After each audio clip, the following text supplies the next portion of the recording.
ഹരേ കൃഷ്ണ. ശ്രീ മഹാദേവിയെ നമഃ.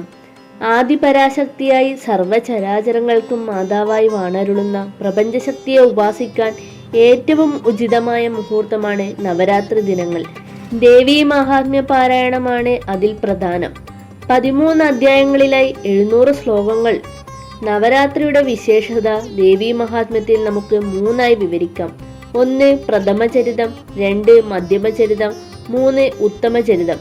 പ്രഥമചരിതം സാക്ഷാൽ ബ്രഹ്മദേവന്റെ ഉപാസനാ ഫലമായി മധുകൈടവന്മാരെ വധിക്കാൻ ഭഗവാൻ ശ്രീഹരിയിൽ നിന്നും താമസീക ഗുണമായി കാളി അവതരിച്ചു.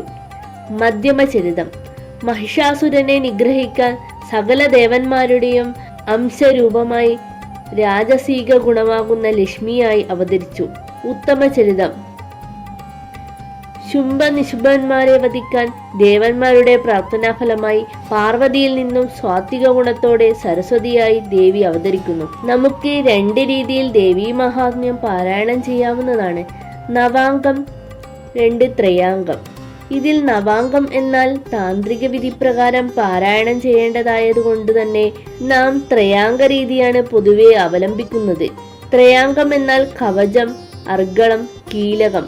ഇതിൽ കവചം ധരിക്കുക എന്നാൽ ദേവി നമ്മുടെ സർവ്വ അംഗങ്ങളിലും കവചമായി രക്ഷിച്ചിടട്ടെ എന്ന പ്രാർത്ഥനയാണ്. ഇനി അർഗളം എന്നാൽ കവചം ധരിച്ച് പൂജാമുറിയിലേക്കുള്ള പ്രവേശനം.